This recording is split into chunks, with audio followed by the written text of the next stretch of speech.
Hey friends, welcome to story time. I am hopping on just a little bit late today because I could not find my Kindle, believe it or not. So forgot that I had been reading last night before I went to bed. But we are in chapter 4 of our book today. We're just chugging right through. And I am so excited to read with you guys. Today, where is chapter 4? If you missed it yesterday, I admitted that I have been reading ahead in our book because I'm just absolutely loving our series that we're going through right now. We're going through a series called The Sisters Grimm, and it's a nice little spin-off of our the Brothers Grimm. So they are actually the great-great-great-great-granddaughters of the Brothers Grimm, and they solve mysteries having to do with ever afters, which are fairy tale creatures. So it's super fun, super whimsical, but I think it's great. This particular series is aimed at students who are 3rd through 7th grade. And so if you know anybody who is in that range or would just really enjoy reading with us, feel free to share this video with them so that they can join us during the weekdays for some reading time. So I don't know if this counts for any sort of summer reading that the students might have to do for school, but hey, if it does, awesome. So all right, we are going to get started because I'm already just running a little bit behind with chapter 4. So here is our illustration for today. If you can see it, it looks like a big old giant. All right. "Leave my grandmother alone," Daphne commanded. Before Sabrina could stop her, the little girl rushed forward and kicked the dumpy man in the shin.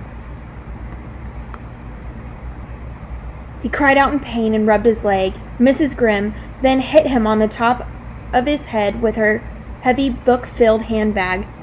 He crumpled to the ground. Seeing how easily their leader had fallen to a little girl and an old lady, the other 2 thugs laughed. "What are you laughing at?" the leader snapped as he crawled to his feet. "Sorry, Tony. We didn't mean to laugh," one of the goons said. "What are you doing?" Tony bellowed. "What?" the tall one asked defensively.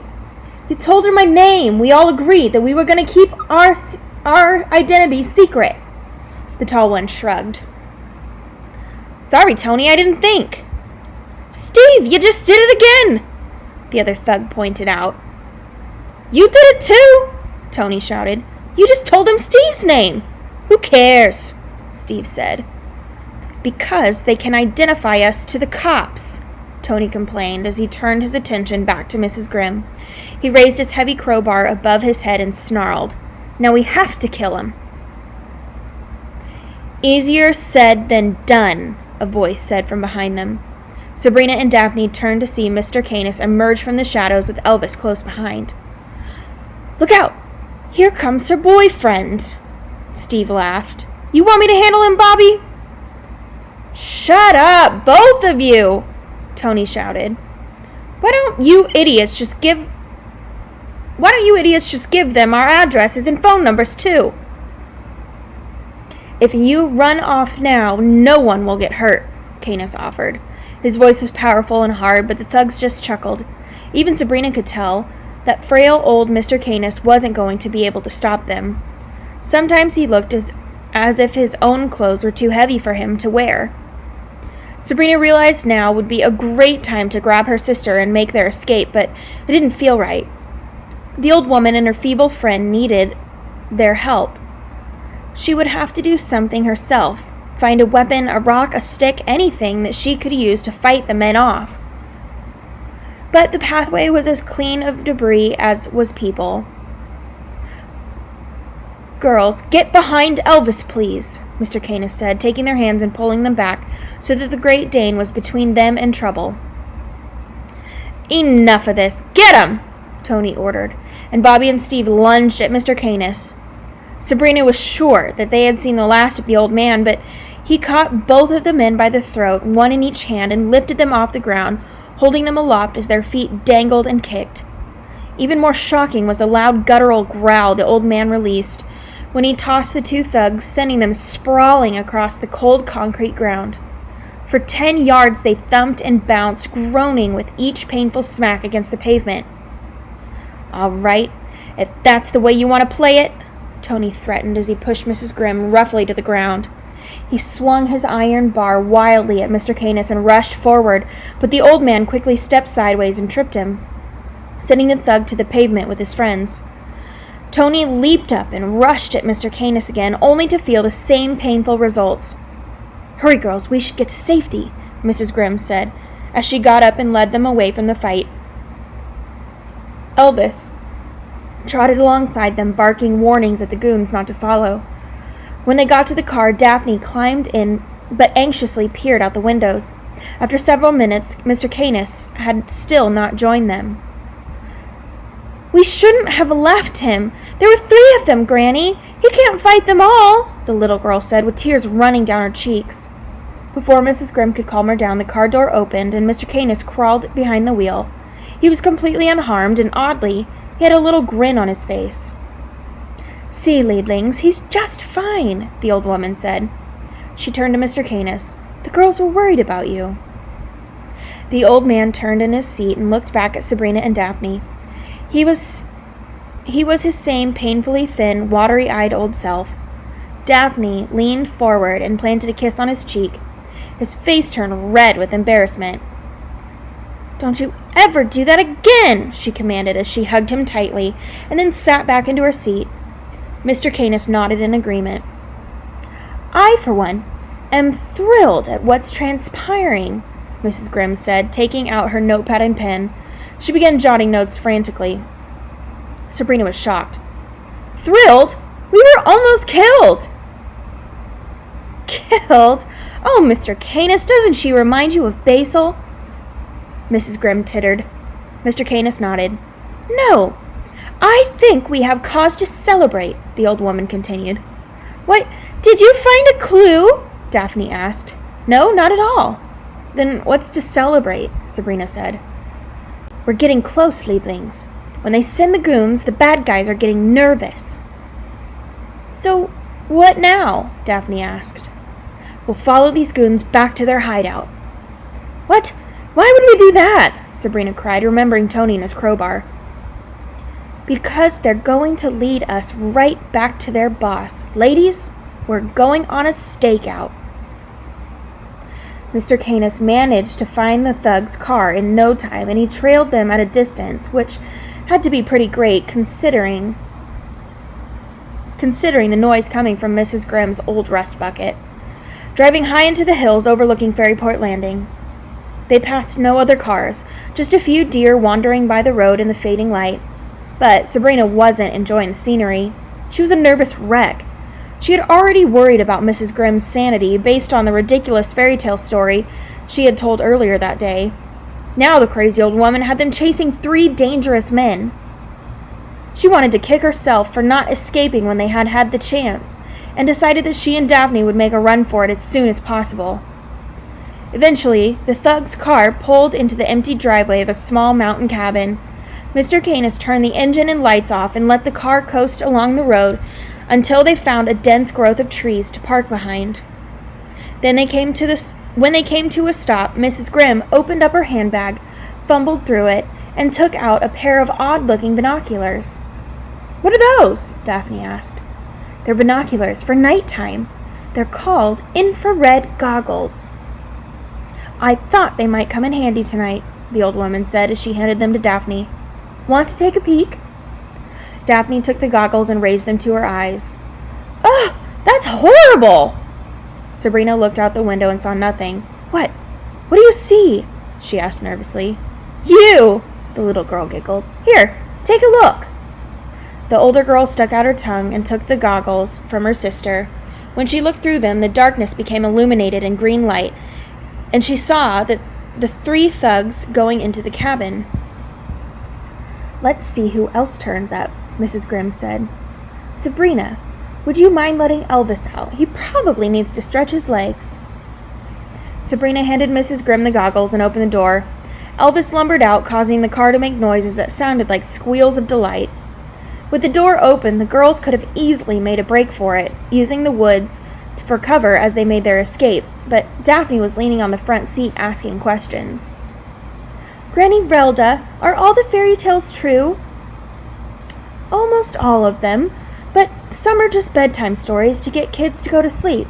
For instance, a dish never ran away with a spoon, and no cow that I ever know of has ever jumped over the moon." "How about the 3 little pigs?" Mr. Canis shifted in his seat but said nothing. "Yes, dear, they are real," Mrs. Grimm replied. "How about Snow White?" "Yes, indeed. In fact, she's a teacher at Fairyport Landing Elementary. We're going to have to enroll you 2 there in a couple of weeks. She's very sweet and, as you know, very good with little people like yourself." "What about Santa Claus?" "I've never met him, but I have it on good faith that he is alive and well." "I've got a question for you," Sabrina said. "These stories were written hundreds of years ago. How could all of these people still be alive?" "Easy, child, it's magic," Mrs. Grimm explained. "Duh," Daphne said to her sister, as if it were common knowledge. Sabrina shot her an angry look, but the little girl ignored it. "Granny Relda, have you ever seen a giant?" Daphne asked. "Of course, Liebling. I've even been to the Giant Kingdom on a couple of occasions. The last time I was nearly squished by the Giant Queen's toe," Mrs. Grimm laughed. "As an apology, she gave me that piece of fabric." "Well, if there really are giants, how come we haven't seen any yet?" Daphne asked. "There weren't any around until yesterday," Mrs. Grimm said. "Long ago, the Ever-Afters realized that giants were just too unpredictable. They caused as much destruction when they were happy as they did when they were mad, and once they planted themselves somewhere, it was impossible to get them to move. Imagine trying to plant seeds on your farm with a sleepy giant lying across it. When humans started moving into Fairyport Landing, everyone realized that the giants were just too big to disguise. Of course, the giants didn't agree and refused to go back to their kingdom. Your great-uncle Edwin and your great-aunt Matilda tricked them into climbing their beanstalks, and once they were all up there, the townsfolk chopped the beanstalks down." "What good would that do?" Daphne asked. "No beanstalk, no way into our world. Of course, there were a couple of people who didn't much care for the plan. In old days, people would plant magic beans and climb up the beanstalks just to steal the giant's treasures. Lots of people were foolish enough to try, but only one ever survived the ordeal," Mrs. Grimm said. "Jack?" Daphne asked. "You are correct, Liebling. Jack robbed many giants and killed quite a number of them, too. In his day, he was very rich and famous, though I hear he's working at a big and tall clothing store downtown. I can't imagine he'd be too happy doing that." "Are you going to sit here and tell us that Jack was a real person?" Sabrina snapped. "Was and is, my love," Mrs. Grimm replied. "So, let's just say all this is true. If all the beanstalks were destroyed, how did a giant get down here?" Sabrina asked, confident that she had tripped up the old woman. "Ah, Liebling, that is indeed the mystery that we are trying to solve. Whoever did it had to have a magic bean, and I thought we had accounted for all of them. It would help if we knew why they wanted to let a giant loose." "I'll bet he was a big one, Granny Relda. Probably 1,000 feet high," Daphne exclaimed. "Oh, sweetheart, he's probably no bigger than 200 feet tall," Mrs. Grimm said. Sabrina looked down at her little sister in the moonlight and frowned. Daphne's eyes were as big as frisbees. Sabrina was losing her little sister to the old lunatic. For a year and a half, it had just been the 2 of them, and Sabrina had done everything she could to keep them together and safe.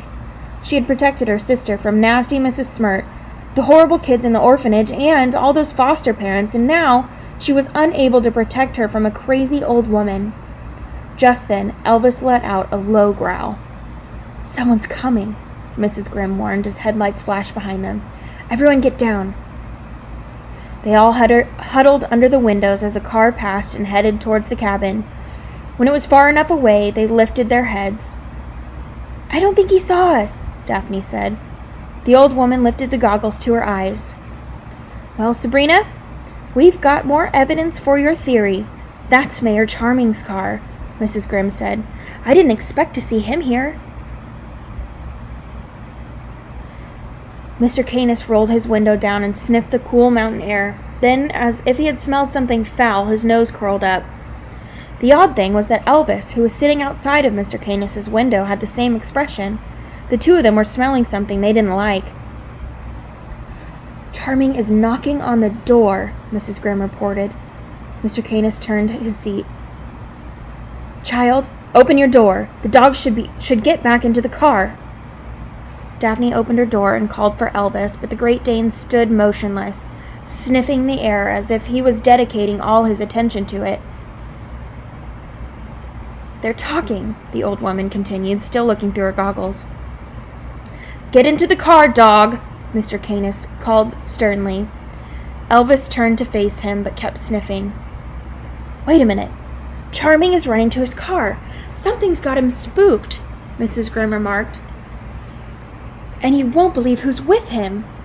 It was the perfect opportunity. The old woman was watching the house, and Mr. Canis was distracted by Elvis. Sabrina grabbed her sister's hand, opened her car door, and pulled Daphne out. "What are you doing?" Daphne cried. "We're getting out of here this minute," Sabrina replied, but before they could even take a step, Elvis blocked their escape with his huge body.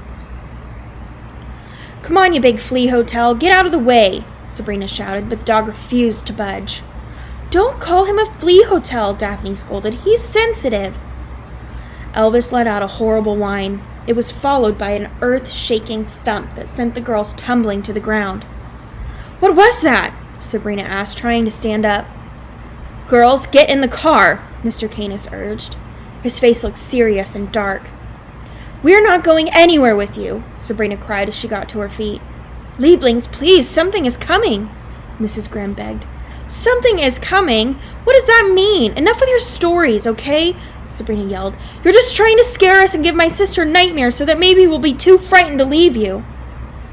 It was almost as if the mini earthquake had knocked something loose inside of Sabrina, an anger and a frustration at being abandoned, drifting from foster home to foster home, always hoping for some place where they could be happy, but finding that wherever they got close, it was tainted with some sort of craziness.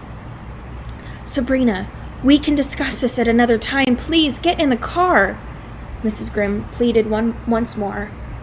"I don't want to hear another word about fairies and goblins and giants or Jack and the Beanstalk or Humpty Dumpty," Sabrina raged as Elvis let out a shrieking howl. "I know the difference between reality and a fairy tale." But she had hardly finished her rant when something fell out of the sky. It was monstrous and encircled the car and lifted it off the ground. Sabrina couldn't believe what she was seeing, but it was there, right in front of her. It was a hand, a giant hand. Her eyes traveled up the arm higher and higher until she found a giant head, and then immediately wished she hadn't. Boils as thick as birthday cakes pocked the giant's greasy skin. A broken nose zigzagged across his face, and one dead white eye seeped pus, while the other one was lined with the crust of sleep. Hairs as thick as tree trunks jutted out of his nose and hung over a mouthful of broken, misplaced yellow and green teeth. He wore the hides of dozens of gigantic animals, including the head of what looked like a giant bear for a helmet. The dead bear's sharp fangs dug into his bald head, threatening to pierce his brain.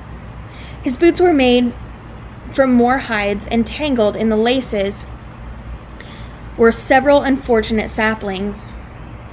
The giant lifted the car to his repugnant face and looked inside like a child inspecting a toy. With his free hand, he picked his nose. "Where is Englishman?" he bellowed. "Why does he hide from me?" Sabrina couldn't see what was going on in the car as it was nearly 200 feet off the ground. Were Mrs. Grimm and Mr. Canis even still alive? It was also horrible that the two girls barely noticed that something had dropped from the car, landing with a clang at their feet. "You cannot hide from me, Englishman!" the giant shouted as he lifted his enormous leg and stomped down hard on the little mountain cabin, flattening it like a pancake. Pieces of timber and stones sprayed into the air, just missing the girls. Sabrina and Daphne gasped. The three thugs, Tony, Steve, and Bobby, had been inside the cabin. There was no way any of them could have escaped. Looking down at the destruction, the giant let out a sickening laugh. He stuffed the car into a greasy shirt pocket, lifted his other humongous leg and walked away, carrying the remains of the mountain cabin in the treads of his boots. The earth shook violently and a ripple spilled across the land as if someone had tossed a stone into a pond and let it skip. Because of his mammoth stride, the giant completely disappeared over the horizon just a dozen steps. Only the distant rumbling of his disastrous footfalls and the angry growls of Elvis remained. The girls stood completely frozen. Competing with Sabrina's fear was another unsettling emotion: humiliation. Mrs. Grimm had been telling the truth the whole time, and Sabrina had refused to listen. Sabrina had deliberately been a jerk to the old woman, and now she might never see her again to tell her that she was sorry. She moved to comfort her sister, but Daphne pulled away. The little girl rushed to pick up whatever had fallen from the car. It was Mrs. Grimm's handbag. "She was telling the truth, and you have been a big snot since the first minute. Tell me now if you think she's crazy," Daphne said furiously. "I don't think she's crazy," her older sister said, but Daphne had already turned and was marching down the road. "Where are you going?" "I'm going to rescue our family," the little girl called without stopping. All right, friends, that is it for today. Join us tomorrow for Chapter 5, and we'll see if we can find Mrs. Grimm and Mr. Canis and where the giant went off to. All right, I will see you guys tomorrow. Have a great rest of your day.